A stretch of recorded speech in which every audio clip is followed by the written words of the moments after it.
This is a WBZ special presentation. 9/11, 6 months later.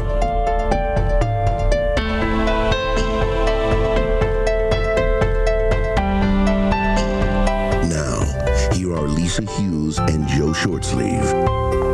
Good evening, and thank you for joining us tonight. Like most of you, we've been watching the past 2 hours, sometimes breathlessly, and we've been reminded just how much our lives have changed since September 11th. It's been 6 months, and tonight we don't want to focus on the horror of that day. It's really not our intention, but we do want to take some time to see how we're doing, and more importantly, where we're going. We continue to report on America's military response, the nation's recovery, on safety and security. But tonight, we want to concentrate on the people, and particularly those people affected by the tragedy right here in New England. We begin our coverage live in New York City, where WBZ's David Robichaux has spent several days at Ground Zero. David.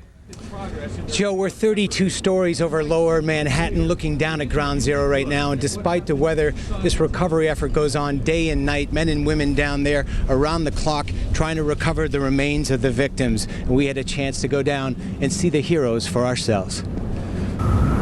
From the 10th floor of his office building, John Palermo used to look out at the Twin Towers. For such a magnificent structure to suddenly turn into a pile of rubble is beyond anything anybody could possibly imagine. It still looks surreal to him, the 16-acre tomb where more than 3,000 lives were lost. But he's inspired by the men and women who work around the clock to recover the dead. They're so diligent and they keep looking, and every place they look, they're finding something. It's a credit to those people down there. It really is. I'm standing in front of where Tower 2 used to be. That is One Liberty Plaza, that skyscraper right there, 58 stories tall. So imagine almost twice the size of that coming down in this one spot. See that area down there where that heavy construction equipment is? They still hope to find remains there even 6 months after the disaster. We're working very hard to check that debris out and recover anybody we can. And that's always been our primary goal. That's virgin ground outside the North Tower. By virgin ground, he means an area where searchers haven't been able to reach till now, 6 months later. And on this day, they do recover remains. Perhaps now some family will be comforted knowing their loved one was not completely lost. We come to try and find the people that lost their lives here, to try to make somebody's life a little bit better at home. Lee Ielpi knows that bittersweet feeling. A former New York City firefighter with Rescue 2, he came out of retirement to help with the grim search.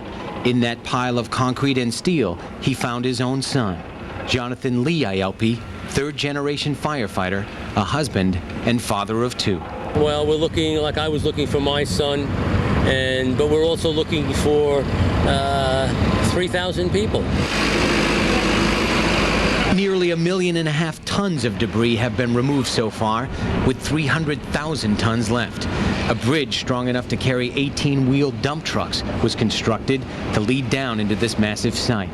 Every day, people from all over the world wait in line, sometimes for hours, to view the site called Ground Zero, surrounded by fading memories to the thousands who died here.